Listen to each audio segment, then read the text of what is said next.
بالله من شرور أنفسنا ومن سيئات أعمالنا من يهده الله فلا مضل له ومن يضلل فلا هادي له وأشهد أن لا إله إلا الله وحده لا شريك له وأشهد أن محمدا عبده ورسوله أما بعد فإن خير الحديث كتاب الله وخير الهدي هدي محمد صلى الله عليه وسلم وشر الأمور محدثتها وكل محدثة بدعة وكل بدعة ضلالة وكل ضلالة في النار. قال الله سبحانه وتعالى في كلامه المجيد: أعوذ بالله من الشيطان الرجيم بسم الله الرحمن الرحيم والليل إذا يغشى والنهار إذا تجلى وما خلق الذكر والأنثى إن سعيكم لشتى.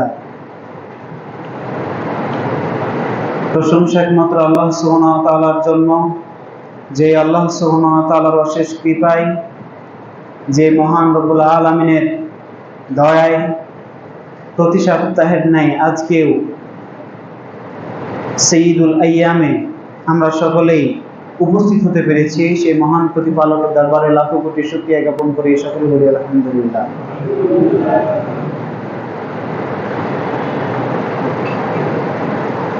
দরুদ ও সালাম বর্ষিত হোক আমাদের প্রিয় নবী মুহাম্মদ সাল্লাল্লাহু আলাইহি ওয়াসাল্লামের প্রতি। আল্লাহুম্মা সাল্লি আলাইহি আল্লাহুম্মা বারিক আলাইহি। সেই সাথে সাথে মাগফিরাত কামনা করছে ওই সমস্ত মুমিন মুমিনা ভাই বোনদের যারা দুনিয়ার জীবন শেষ করে পরকালীন জীবনে পাড়ি জমিয়েছেন। আল্লাহ তাআলা তাদের ভুল ত্রুটি মার্জনা করে দিয়ে জান্নাতে সুউচ্চ স্থান দান করুন। সম্মানিত মসজিদের মুসল্লিবৃন্দ, আজকে জুমার আলোচনার বিষয়বস্তু হচ্ছে সূরা লাইল।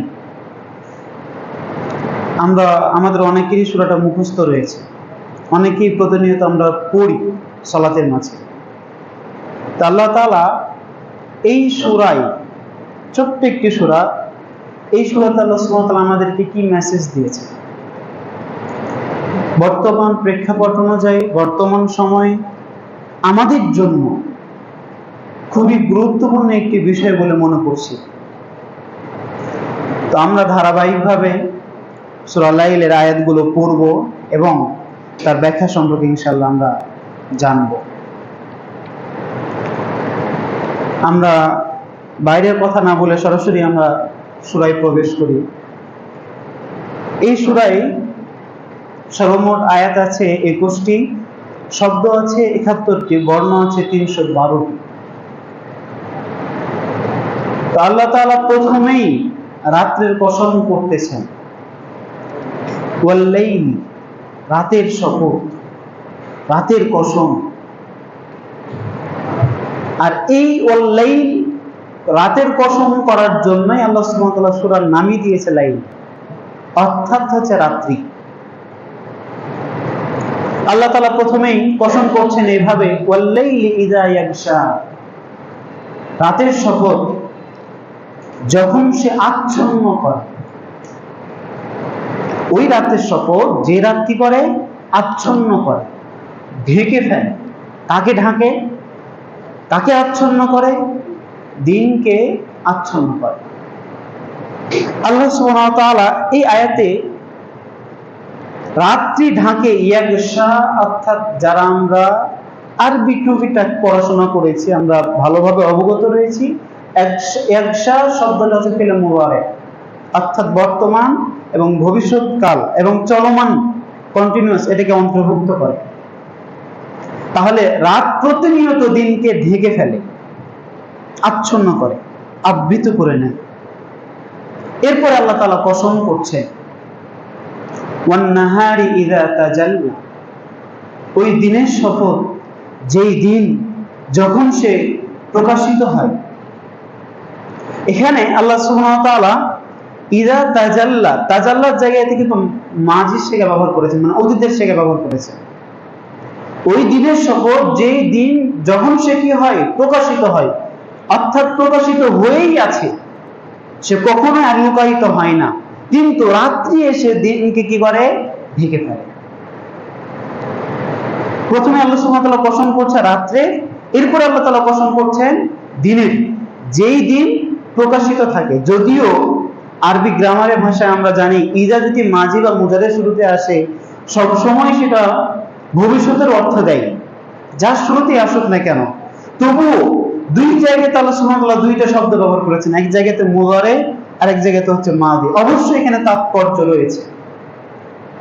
আল্লাহ তাআলা এখানে দুইটা মেসেজ পৃথিবীর মানুষকে আল্লাহ তাআলা বলে দিচ্ছেন, রাতের শপথ যখন সে আবৃত হয়, আবৃত করে, ঢেকে নেয়, এরপর বলছে ওই দিনের শপথ যখন সে প্রকাশিত হয়। তা আল্লাহ তাআলা দিনের এবং রাত্রির কসম করলেন কেন? দিন কিভাবে রাত্রিকে ঢেকে ফেলতেছে, আবৃত করছে, আর দিন সর্বদা প্রকাশিত থাকছে কিভাবে? বর্তমান আধুনিক যুগে আমরা সবাই জানি যে সূর্য সর্বদাই থাকে, পৃথিবী ঘোরার কারণে যেই দিকে ছায়া পড়ে সেই দিকে রাত্রি হয়, আর যেই দিকে সূর্যের পাশে থাকে সেই দিক কি থাকে, দিন থাকে। আর একটু যদি আমরা চিন্তা করতে যাই তাহলে বুঝতে পারতেছি দিন সর্বদাই থাকে, ওই একবার প্রকাশ হয়েছে সে আর কি হয় না, লুকায় না, কিন্তু রাত্রি তাকে কি করে নেয়, ঢেকে নেয়, মানে ছায়া এই দিনকে আবৃত করে নেয়। এই জন্য আল্লাহ সুবহানাহু ওয়া তাআলা এই জায়গাতে বলতেছেন, এই মেসেজটা আল্লাহ সুবহানাহু ওয়া তাআলা অনেক আগে আমাদেরকে বলে দিয়েছেন, যদি এতটুকুই বলেন নাই, এতটুকু বলেই ছেড়ে দেন নাই যে এতটুকু চলতেছে, বরঞ্চ এই জায়গাতে আল্লাহ সুবহানাহু ওয়া তাআলা যারা জ্যোতির্বিদ রয়েছেন তাদের জন্য নিদর্শন দিয়ে দিয়েছেন, অর্থাৎ কিভাবে এই দিন রাতের পরিবর্তনটা হচ্ছে এর নমুনা আল্লাহ সুবহানাহু ওয়া তাআলা এই জায়গাতে উল্লেখ করছেন। আমাদেরকে আরো কিছু বিষয় বলে দিচ্ছে এই জায়গাতে, এই দুইটা আয়াতে, যে রাত্রের কথা বলছে, রাত্রে আমরা যা দেখি দিনে তা আমরা দেখতে পাই না, আবার দিনে যা আমরা দেখতে পাই রাত্রে তা কিন্তু আমরা কি করতে পাই না, দেখতে পাই। দেখুন, রাত্রি যখন হয়, রাত্রি যখন নেমে আসে তখন কিন্তু আমরা ওই চাঁদ দেখতে পাই, দিনের আলোতে কিন্তু চাঁদ দেখা যায়।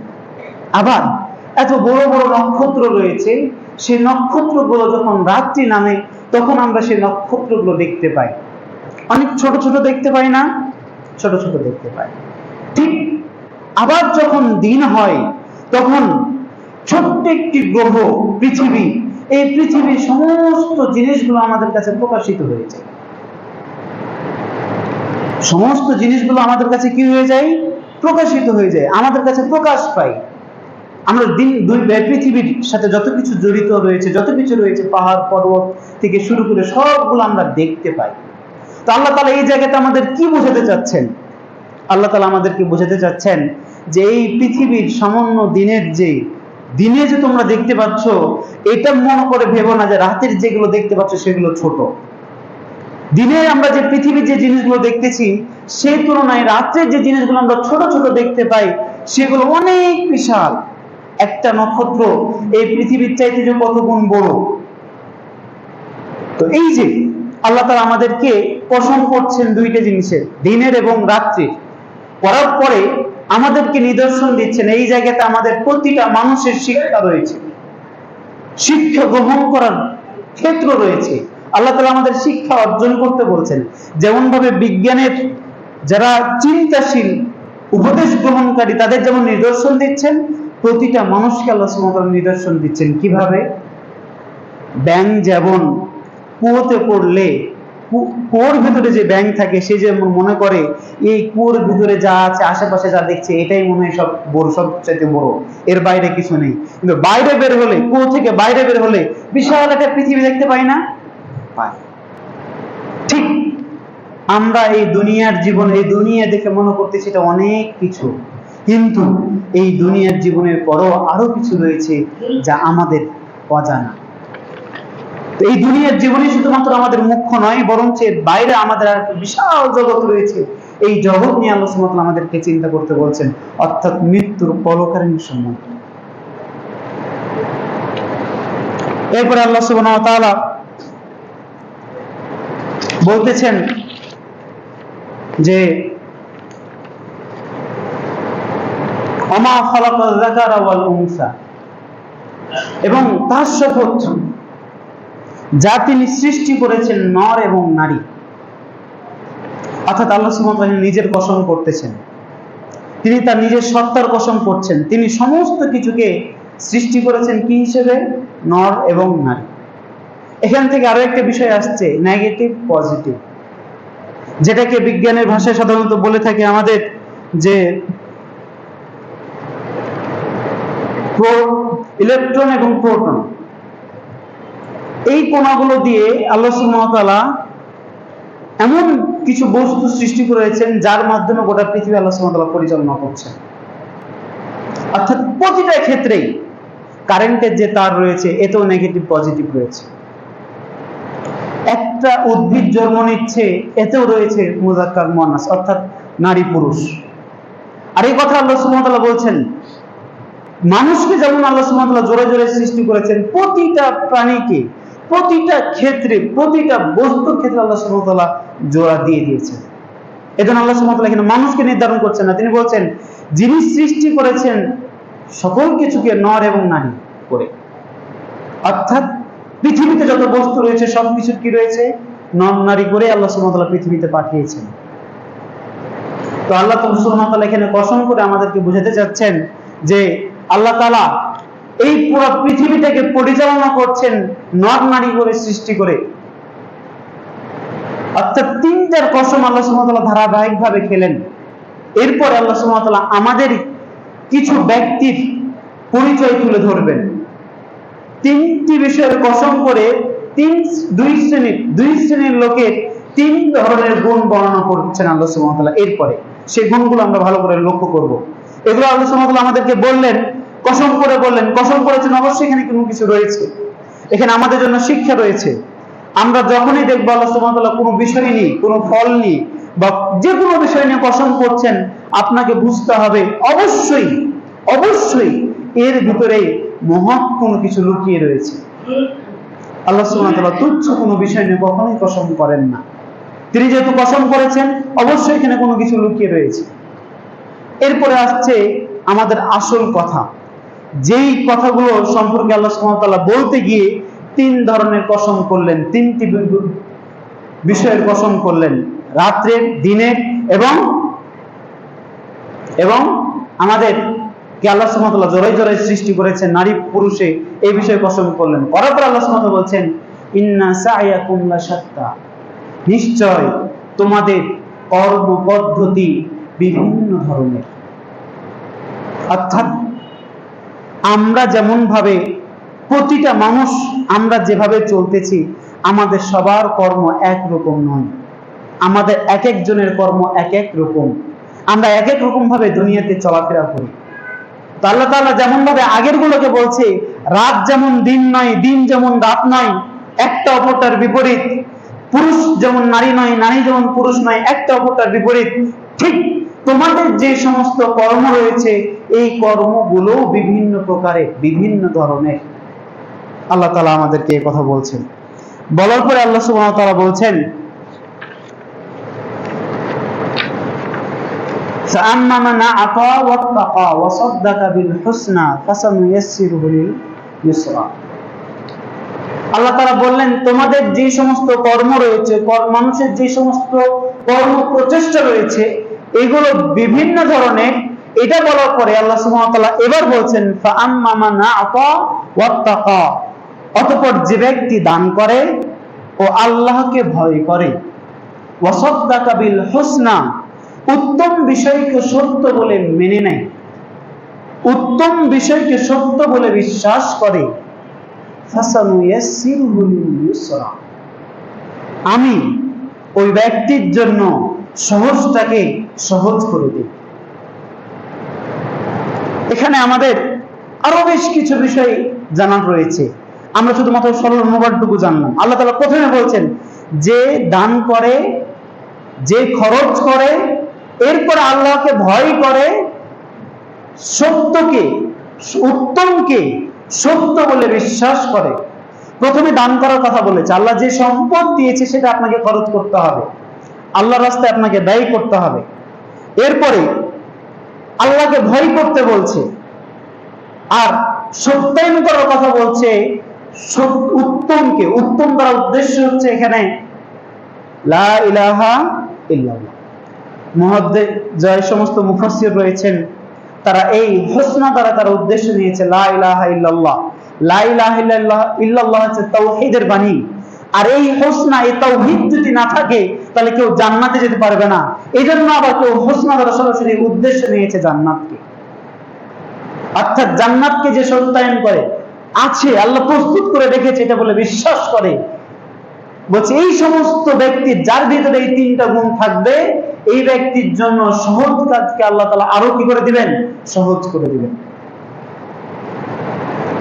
এরপরে আল্লাহ তাআলা বলছেন ওয়া আম্মা মান বাখিলা, যে ব্যক্তি কৃপণতা করে, ওয়াস্তাগনা, বিমুখ হয়ে যায়, ওয়াকাযযাবা বিল হুসনা, উত্তম বিষয়কে মিথ্যা বলে মিথ্যা মনে করে, ফাসানুয়াসসিরহু লিল উসরা, ওই ব্যক্তির জন্য আমরা কঠিনটাকে সহজ করে দিয়েছি। আল্লাহ সুবহানাহু ওয়া তাআলা প্রথমে এক শ্রেণীর লোকের কথা উল্লেখ করলেন, তাদের বৈশিষ্ট্য দিলেন তিনটা। এরপরে আরেক শ্রেণীর লোকের কথা আল্লাহ সুবহানাহু ওয়া তাআলা উল্লেখ করে তাদেরও গুণাগুণ বর্ণনা করছে কয়টা? তিনটা। এবং প্রত্যেকের গুণাগুণ বর্ণনা করার পরে আল্লাহ সুবহানাহু ওয়া তাআলা একটা করে কথা বলছেন, তাদের জন্য সহজটাকে আরো সহজ করে দেওয়া হয়েছে, আর তাদের জন্য যারা কৃপণতা করবে, বিমুখ হয়ে যাবে আল্লাহ তাআলার রাস্তা থেকে, আল্লাহ তাআলা যে পথ দিয়েছেন সে পথ থেকে, এবং উত্তম বিষয়কে অর্থাৎ জান্নাতকে, তাওহীদকে যে ব্যক্তি মিথ্যা বলে মনে করবে, এর জন্য কঠিনটাকে আল্লাহ তাআলা সহজ করে দিয়েছে। আমরা একটু ব্যাখ্যায় যাই, আল্লাহ তাআলা এগুলো দ্বারা আমাদের কি বোঝাতে চাইলেন? সহজটাকে তার জন্য সহজ করে দিয়েছে, কঠিনটাকে তার জন্য সহজ করে দিয়েছে। কেন আল্লাহ তাআলা বললেন? দেখুন, যারা দেখবেন দান করে, যে সমস্ত ব্যক্তিরা দান করে, আল্লাহকে ভয় করে, অর্থাৎ ইবাদত বন্দেগী করে, আল্লাহ তাআলা যে সমস্ত বিষয় আদেশ করেছেন সেগুলো পালন করে, এবং নিষেধ বিষয়গুলো থেকে আল্লাহ সুবহানাহু ওয়া তাআলা যে বিষয়গুলো নিষেধ করেছেন সেগুলো থেকে দূরে থাকে, এরাই তো মুত্তাকি, এরাই তো আল্লাহ ভীরু, এরাই তো পরহেজগার। এই সমস্ত ব্যক্তিদের সম্পর্কে বলতে গিয়ে বলছেন যে আল্লাহ তাআলা তাদের কাজগুলোকে সহজ করে দেন। আমরা সকলেই জানি, যদি আমরা হাদিসও খুলি তাহলে আমরা জানতে পারবো, আমরা হাদিসের মধ্যে, একাধিক হাদিসের মধ্যে রাসূলুল্লাহ সাল্লাল্লাহু আলাইহি সাল্লাম বলেছেন, প্রত্যেক আদম সন্তানকে সৃষ্টি করা হয়েছে, প্রত্যেকেই সৃষ্টি করা হয়েছে হয় জান্নাতের জন্য, না হয় জাহান্নামের জন্য। যখন এই কথা বললেন রাসূল সাল্লাল্লাহু আলাইহি সাল্লাম, তখন সাহাবীরা জিজ্ঞেস করলেন, হে আল্লাহর রাসূল, আমরা আমাদের যেই কারণে আমাদেরকে সৃষ্টি করা হয়েছে সেই কারণে ওটার উপর ভরসা করে বসে থাকবো না? তখন রাসূল সাল্লাল্লাহু আলাইহি সাল্লাম বলেন, না, তোমরা আমল করতেই থাকো, তোমরা আমল করতেই থাকো। যে জন্য জান্নাতের জন্য যদি সৃষ্টি করা হয় বা জাহান্নামের জন্য যদি সৃষ্টি করা হয়, যাকে যে জন্য সৃষ্টি করা হয়েছে তার জন্য সেটাকে আল্লাহ সুবহানাহু ওয়া তাআলা কি করে দিবেন? সহজ করে দিবেন। কিভাবে আল্লাহ তাআলা সহজ করবেন এটা একটু জানার আমাদের দরকার। কেননা আমাদের কাছে তো কষ্ট মনে হয় শীতের সময় ফজরের সময় উযু টুযু করে ফজর সালাতে উপস্থিত হওয়া, কষ্ট। তারপরে আসরের সময় কাজের ব্যস্ততা, সেই সময় কাজ টাজ ফেলে দিয়ে সালাত আদায় করতে যাওয়া, সেটাও তো খুব কষ্টকর। কষ্ট না? কষ্ট। এত কষ্ট করে আরাফার মাঠে গিয়ে, হজ পালনের জন্য গিয়ে আরাফার মাঠে গিয়ে অবস্থান করা, কত কষ্ট, কত রোগ, এটাও তো কষ্ট। সারাদিন না খেয়ে সিয়াম রাখা, এটাও তো কষ্ট। আমি সম্পদ তিলে তিলে জমা করেছি, জমা করার পরে সেখান থেকে যাকাত দিতে হচ্ছে, এটাও অন্তরটা ফেটে যাচ্ছে, এটাও কষ্ট না? কষ্ট। তো এই ইবাদত গুলোর যে কষ্ট, কিন্তু আল্লাহ তাআলা যে বলছেন আল্লাহ তাআলা তার জন্য সহজটাকে সহজ করে দেন। আসলে এগুলো সহজ, ইবাদত করাটা সহজ, কিন্তু পাপ করাটা কঠিন। কিন্তু যদি আপনি সত্যিকার অর্থে দানশীল হন, মুত্তাকি হন, আল্লাহ তাআলাকে ভয় করেন, জান্নাত জাহান্নামকে বিশ্বাস করেন, তাহলে আল্লাহ তাআলা এই কাজগুলো কিন্তু সহজ, এই সহজ থেকে আপনার জন্য আল্লাহ তাআলা আরো সহজ করে দেয়। আর যারা কৃপণতা করে, সম্পদকে গুছিয়ে রাখে, গুনে গুনে রাখে, খরচ করতে চায় না, জমিয়ে রাখে, এই সমস্ত ব্যক্তিদের আল্লাহ তাআলা থেকে বিমুখ হয়ে যায়। আল্লাহ তাআলা যে আদেশ করছে সে আদেশের দিকে তার কোনো দৃষ্টি থাকে না। এরপরে সে আল্লাহ তাআলার নির্দেশিত পথকে সে অস্বীকার করে, আল্লাহ তাআলা বাণীকে অস্বীকার করে। এই ব্যক্তির জন্য কঠিনটাকে আল্লাহ তাআলা সহজ করে দিয়েছেন। কিভাবে সহজ করেছেন একটু দেখি। আমরা মসজিদে যখন সালাত আদায় করতে আসি, আমাদের কোনো কষ্ট হয়? সালাত আদায়ের জন্য দেখেন সুন্দর করে রং করা রয়েছে, উপরে পাশে টাইলস লাগা রয়েছে। শীতের দিন হলে সুন্দর করে গ্লাস দিয়ে সবগুলো ঘিরে দেওয়া হয়েছে। আর এই গরমের দিনে দেখেন দুই পাশে এসি লাগিয়ে রাখছে, যাতে করে কি না লাগে, গরম না লাগে। গরমের দিনে আরামের সাথে, স্বাচ্ছন্দ্যে, উৎফুল্লতার সাথে আমি আপনি যেন কি করতে পারি, সালাত আদায় করতে পারি। তো এটা আপনার জন্য সহজ না? সালাত আদায় করাটা সহজ কাজ। এরপরে আল্লাহ তাআলা, আপনি যদি সালাত আদায় করেন তাহলে আল্লাহ তাআলা এই কাজটাকে আপনার জন্য আরো সহজ করে দেওয়ার জন্য কতগুলো আপনাকে ব্যবস্থাপনা দিয়েছে। কিন্তু পাপ কাজটা কঠিন, কিন্তু সেই কঠিনটাকে আল্লাহ তাআলা আপনার জন্য কি করলেন, সহজ। পাপ কাজ করাটা কঠিন, কিন্তু আল্লাহ তাআলা আপনি যদি এগুলো না করেন, দান সাদাকা না করেন, আল্লাহকে ভয় না করেন, তাহলে আল্লাহ তাআলা আপনার কঠিন কাজটাকে আপনার জন্য সহজ করে দিবেন। কিভাবে সহজ করে দিবেন? দেখেন, এত কিছু সহজ পদ্ধতি, মসজিদে আসা 1 টাকাও লাগে না, বসে থেকে বিনা পয়সায় সে সালাত আদায় করতে পারবে, ঠান্ডা হাওয়া খাবে, সবকিছু করতে পারবে, 1 পয়সাও লাগে না। কিন্তু আবার যদি এই একই কাজটা পাপ কাজের দিকে যায়, তাহলে তার সেখানে পয়সা খরচ হয়।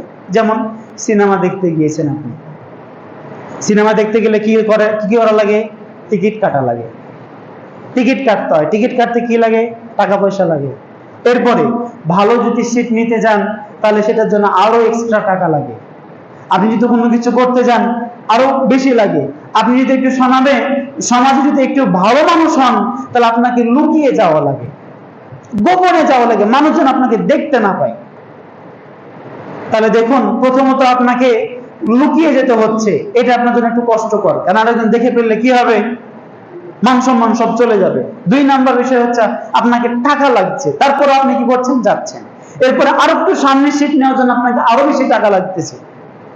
এই কাজটা আপনার জন্য মসজিদে আসার চাইতে, মসজিদে আসা যতটা সহজ ছিল, ওখানে যাওয়াটা আপনার জন্য কষ্টকর হলো না, কঠিন হলো না?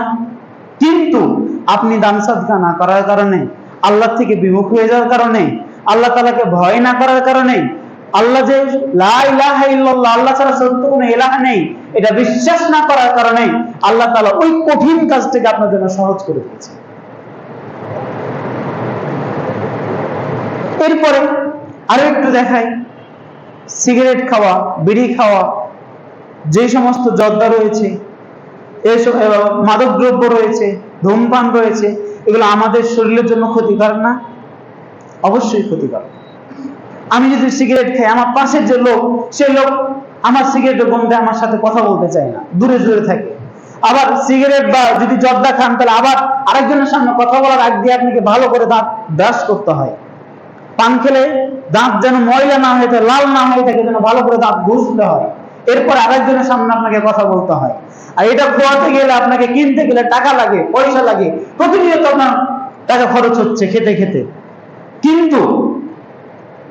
কিন্তু এই কাজটা ছিল আপনার জন্য কঠিন।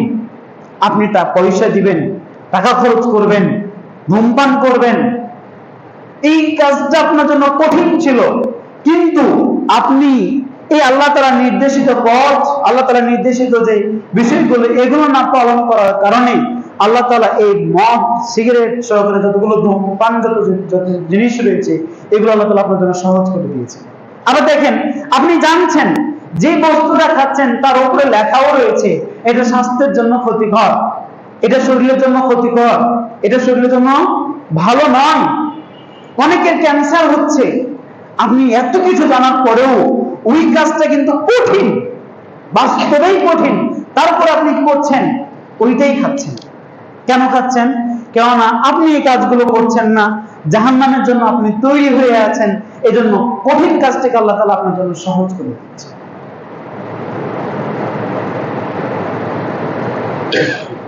এজন্য আল্লাহ সুবহানাহু ওয়া তাআলা আমাদেরকে লক্ষ্য করে বলছেন যে যারা দান সাদাকা করে, আল্লাহকে ভয় করে, এদের জন্য সহজ কাজগুলোকে আমি সহজ করে দিয়েছি। তিনি সহজ কাজগুলোকে তার জন্য সহজ করে দিয়েছেন। যারা কৃপণতা করে, না দেয়, দিতে চায় না, এই সমস্ত ব্যক্তিদের জন্য আল্লাহ তাআলা কঠিন কাজটাকে আরো কি করে দিয়েছেন? কঠিন করে দিয়েছেন। এরপরে শুধু তাই নয়, আল্লাহ তাআলা বলছেন ওমা ইউগনি আনহু মালুহু ইযা তারাদ্দা, যখন সে ধ্বংস হয়, মারা যায়, পৃথিবীর জিন্দেগি শেষ করে যখন পরকালীন জীবনে যখন পাড়ি জমায়, এই সমস্ত ব্যক্তি যখন সে যায়, তখন তার সম্পদ তার কোনো কাজে আসে না। এই যে সম্পদ সে জমিয়ে রেখেছে, সঞ্চয় করে রেখেছে, তিলে তিলে সে জমিয়ে রেখেছে, এই সম্পদ তার কোনো কি করে না? কাজে আসে না যখন সে কি করে? মৃত্যুবরণ করে।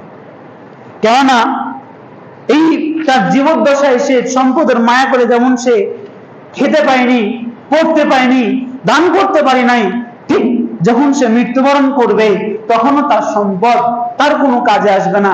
এই জন্যই তো কাল কিয়ামতের দিন প্রতিটা মানুষ যারা কৃপণতা করেছে, সম্পদকে জমিয়ে রেখেছে, দান করতে চায় নাই, ফকির মিসকিনকে দিতে চায় নাই, সম্পদের যাকাত দিতে চায় নাই, এই সমস্ত ব্যক্তিরা কাল কিয়ামতের দিন আফসোস করবে আর বলবে মা আগনা আন্নি মালিয়া, আমার সম্পদ আমার কোনো কাজে আসলো না, আমার সম্পদ আমার কোনো উপকারে আসলো না, আমার সম্পদ আমার কোনো উপকার করতে পারলো না। হালাকা আন্নি সুলতানিয়া, এবার বলছে আমার প্রতিপত্তি, আমার রাজনৈতিক কর্মকাণ্ড, আমার ক্ষমতা, আমার শক্তি আমাকে ধ্বংস করে দিল। অর্থাৎ দুনিয়াতে সে যে ক্ষমতা দেখাতো, রাজনৈতিক প্রভাব দেখাতো, তার অনেক বড় হাত, সে অনেক ক্ষমতাবান, ক্ষমতাশালী লোক, সমাজে তার অনেক প্রভাব রয়েছে, এই ক্ষমতা দিয়ে আরেকজনের প্রতি জুলুম করা, আরেকজনের প্রতি অন্যায় করা, অবিচার করা, এই যে তার ক্ষমতা, এই ক্ষমতাও তাকে কি কাল কিয়ামতের দিন কি করছে? ধ্বংস করছে। এজন্যই তো আল্লাহ সুবহানাহু ওয়া তাআলা আবু যর গিফারী রাদিয়াল্লাহু তাআলা আনহুকে রাসূল সাল্লাল্লাহু আলাইহি ওয়াসাল্লাম দেখে কাবা চত্বরে তিনি বসেছিলেন, তখন তিনি দেখে বলছিলেন হুমুল আকসারুনা ওয়া রাব্বিল কাবা, কাবার মালিকের শপথ, অধিক ধনশীল ব্যক্তিরা ক্ষতিগ্রস্ত।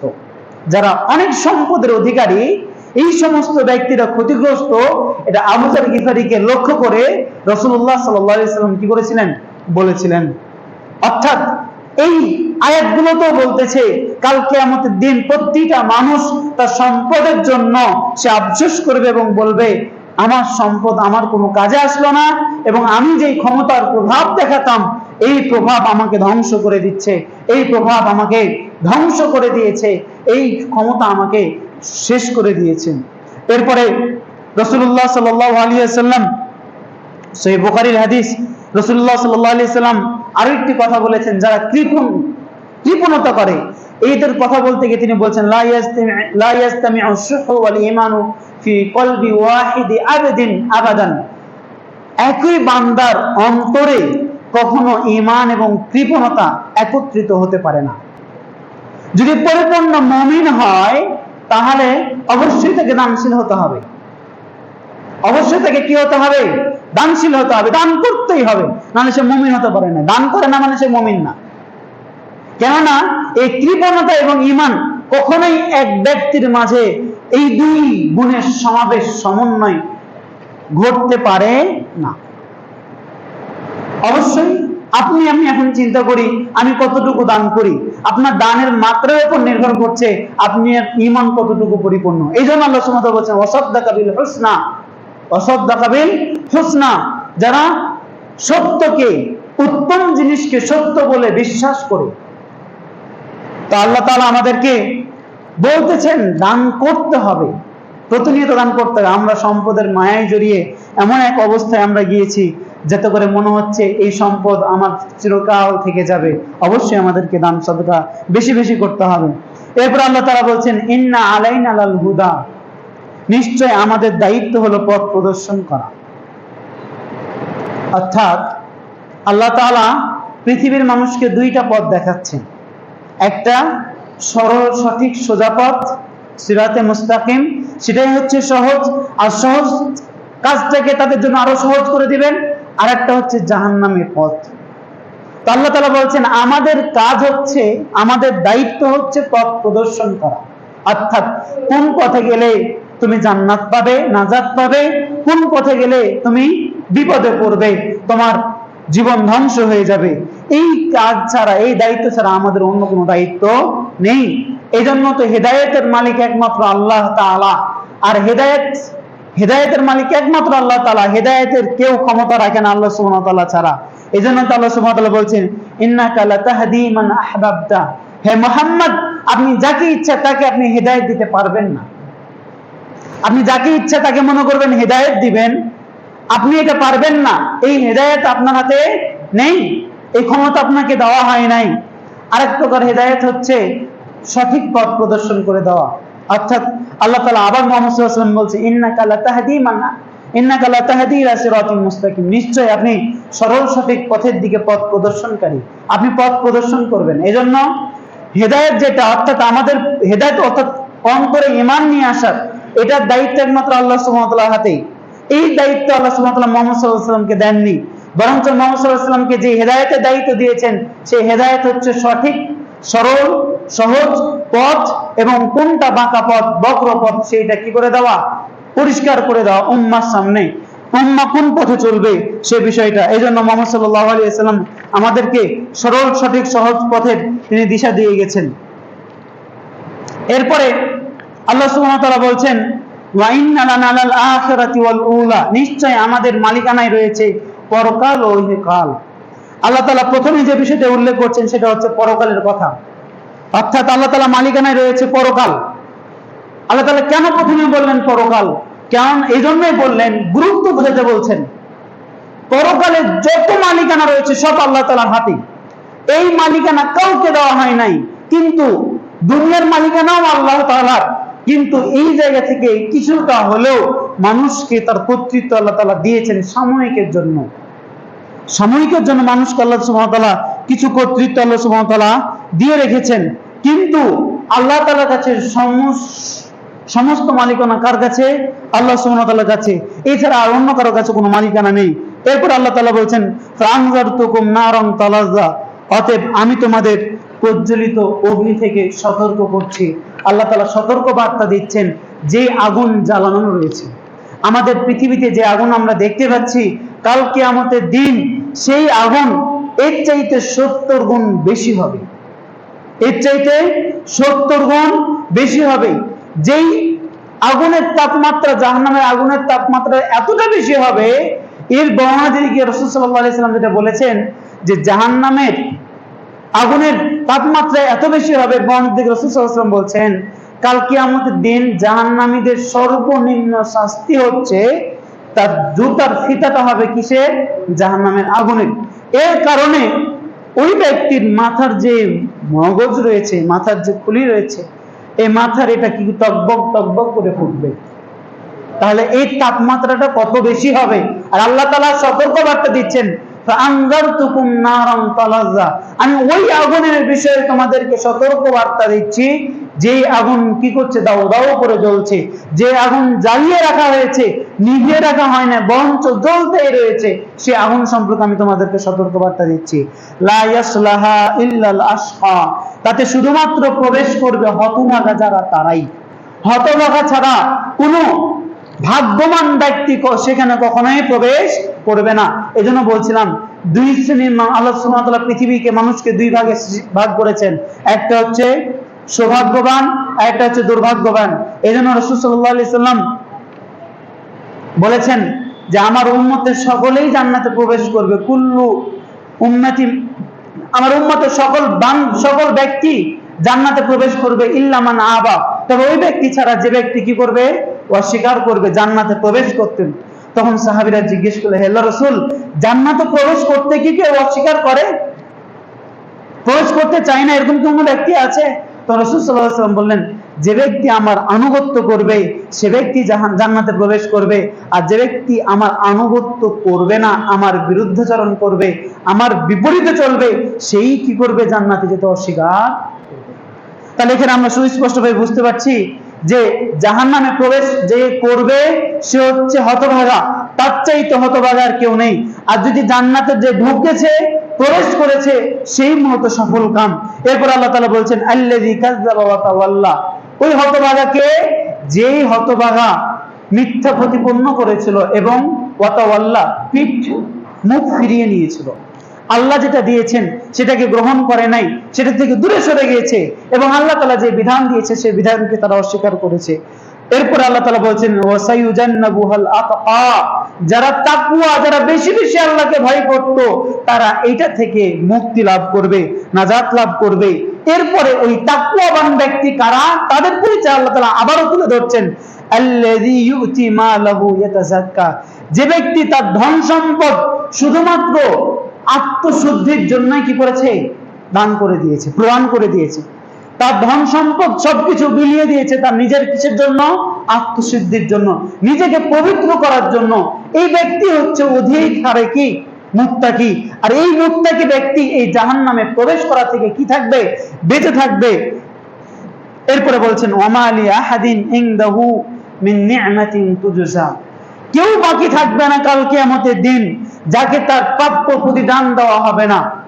অর্থাৎ কাল কিয়ামতের দিন যত মানুষ থাকবে, সমস্ত মানুষকে তার কাজ অনুযায়ী, তার কর্ম অনুযায়ী সকলকে তার প্রতিদান দেওয়া হবে। ভালো করলে ভালো, খারাপ করলে খারাপ, খারাপ করলে খারাপ। এরপরে আল্লাহ তাআলা বলছেন তবে ইল্লা বিতিগা ওয়াজহি রাব্বিহিল আলা, কেবলমাত্র মহান আল্লাহ, মহান পালনকর্তার চেহারা অন্বেষণ ব্যতীত। অর্থাৎ জান্নাতীরা জান্নাতে চলে যাবে, জাহান্নামীরা জাহান্নামে চলে যাবে। এরপরেও জান্নাতীদের একটা আকাঙ্ক্ষা, একটা আশা, একটা চাওয়া থাকবে। মুমিনদের একটা চাওয়া থেকে যাবে। সেই চাওয়াটা কি? সেই চাওয়াটা কি? আল্লাহ তাআলা দর্শন লাভ। এজন্যই তো যারা ইহসান করবে, যারা ভালো কাজ করবে, তাদের কাজটা সুচারুরূপে পালন করবে, আল্লাহ যেটা নির্দেশ দিয়েছে, সব ক্ষেত্রে ওই ব্যক্তিদের জন্য আল্লাহ তাআলা বলেছেন কি?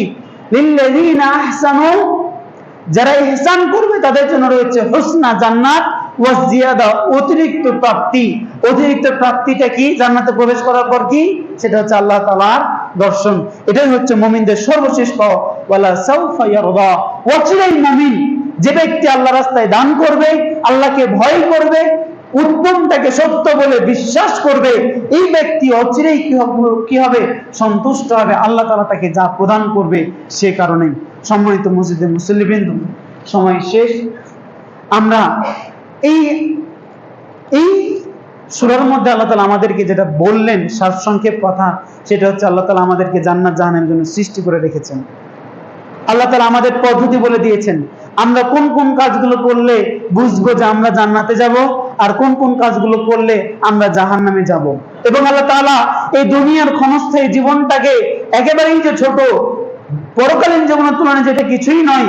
যেমন ভাবে ব্যাংক কুয়োতে পড়ে থাকলে, কুয়োর যে ব্যাংক, সে যেমন মনে করে তার মনে হয় চার দেওয়ালের যে এটাই মনে হয় শেষ, বাইরে মনে হয় কিছু নেই। ঠিক আমি আপনি যদি দুর্ভাগা হই, তাহলে আমার আপনারও মনে হবে দুনিয়ার জীবনই মনে হয় সবচাইতে, পরকালে মনে হয় এত বেশি নেই। তো এইগুলো আল্লাহ তাআলা আমাদেরকে চিন্তা ভাবনা করতে বলছেন। আর আমরা সকলেই চেষ্টা করব নিজের আত্মসমালোচনা করার, আরেকজনের সমালোচনা থেকে আমরা বিরত থাকব, এবং মানুষের ভালো কাজটাকে ভালো বলে, যদি সে খারাপ করে তাহলে তার ভুলটাকে আমরা শুধরিয়ে দিব। অবশ্যই আমরা এটা চেষ্টা করব। আমাদের বর্তমান সময়ে সবচেয়ে বড় ফিতনা যেগুলো, আলেম থেকে নিয়ে শুরু করে একেবারে সাধারণ মানুষ পর্যন্ত, আলেম থেকে শুরু করে শীর্ষ স্থানীয় আলেম থেকে নিয়ে শুরু করে একেবারে সাধারণ মানুষ পর্যন্ত, যেই ফিতনাটা আমাদের মাঝে সবচেয়ে বেশি, সেটা হচ্ছে পরনিন্দা, গীবত, বদনাম। যেখানে বসি সেখানে গীবত, যেখানে বসি সেখানে গীবত, যার সাথে দেখা হয় তার সাথে আরেকজনের সমালোচনা নিয়ে ব্যস্ত। কিন্তু আমার আপনার কি হবে সেটা নিয়ে আমরা ব্যস্ত নই। তবে আপনি যদি কোনো কাজ সুচারুরূপে পালন করে যান, অবশ্যই সেটা করে যাবেন। কে কি বললো সেটার দিকে আপনি কখনোই কর্ণপাত করবেন না, কখনোই ফিরে তাকাবেন না। কেননা পৃথিবীতে মানুষ কিছু মানুষ থাকবে আপনার পিছনে লেগেই থাকবে। এজন্য আপনি যখন দান করবেন তখন আরেকজন আপনাকে কি বলবে, খোঁটা দেবে, মানুষ দেখানো দান করছে না।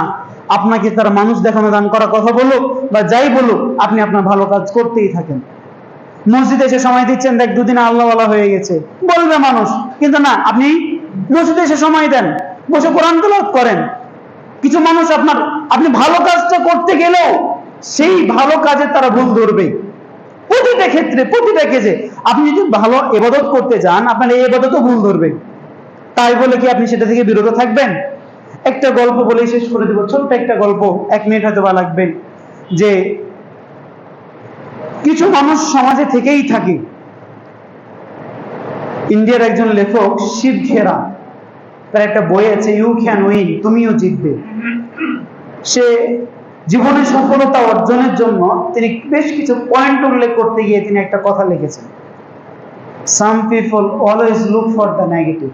কিছু লোক রয়েছে সর্বদাই খারাপ দিকেই কি করে দেখে। আপনি হাজার ভালো কাজ করেন, ইবাদত করছেন, তার ইবাদতটা চোখে পড়বে না। ওই ইবাদতে গিয়ে কি একটু ভুল হয়ে গেছে সেটা নিয়ে আরেকজনের কাছে সমালোচনা করবে। তো এই সমালোচনার তুলতে গিয়ে তিনি একটা ঘটনা, একটা উদাহরণ দিচ্ছেন যে মানুষ কিছু রয়েছে সবসময় আপনার ভুল ধরার চেষ্টায় থাকবে, তারা আপনার পিছনেই লেগে থাকবে। এর একটা উদাহরণ থেকে বলছেন যে এক বন্ধু, এক লোকের তার একটা কুকুর ছিল। এত বেশি প্রশিক্ষণ দিয়েছে কুকুরটাকে যে সে একদিন দেখতে একটা বল ফেলেছে, সুইমিং পুলে পড়েছে, ওই কুকুরটা পানির উপর দৌড়ে গিয়ে বলটা নিয়ে আসছে। এতে তো সেই লোক খুবই আনন্দে আত্মহারা যে আমার কুকুরটা এত বেশি প্রশিক্ষণ প্রাপ্ত হয়েছে, পানির উপর দিয়ে দৌড়াতে পারে। সে তার বন্ধু মহলে গিয়ে বলল যে আমার কুকুরটা এই গুণ সম্পন্ন। তখন তার বন্ধুরা তাকে হেটফেট করে উড়াই দিলে, কুকুর কখনো পানির উপর দিয়ে দৌড়াতে পারে? বিশ্বাস করলো না।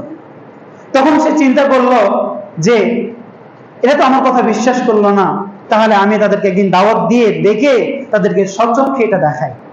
সে একদিন খাবার দাবারের আয়োজন করলো এবং তাদের সামনে দিনে বেশ কয়েকবার কুকুরটাকে পানির উপর দিয়ে ধরাই নিল। কিন্তু তার বন্ধুরা কোনো মন্তব্য করছে না। শেষমেশে একটু বলে ফেললো যে দেখো তো তোমরা আমার কুকুরের মাঝে কোনো বিশেষত্ব খুঁজে পাও কিনা, বিশেষ কোনো গুণ পাও কিনা। তখন তার বন্ধুরা বলছে যে তোমার কুকুরটাকে দেখে আমাদের এটা মনে হলো তোমার কুকুরটা সাঁতার কাটতে জানে না। তোমার কুকুরটা সাঁতার কাটতে জানে না দেখে সে পানির উপর দিয়ে দৌড়াইছে। মানে পানির উপর দিয়ে দৌড়ালো এত প্রশিক্ষণ প্রাপ্ত হয়ে, সেটা তাদের চোখে পড়লো না, সাঁতার কাটতে জানে না, এই ভুল ধরে বসে থাকলো। তো সমাজে আপনি যখন আমল করবেন, ভালো কাজ করবেন, কিছু লোক আপনার পিছনে কথা বলবেই। এইটা থেকে আপনি কখনোই পিছপা হবেন না। অবশ্যই আপনি আপনারটা নিয়ে চিন্তা করবেন, আপনার কি হচ্ছে। আত্মসমালোচনা আমরা করে থাকি, আরেকজনের দিকে আমরা না দেখি। আল্লাহ তাআলা আমাদেরকে আমাদের নিজের কর্ম প্রতি অবিচল থেকে আমরা যেন ঈমান এবং আমলের সাথে মৃত্যুবরণ করতে পারি, সেই তৌফিক দান করুন।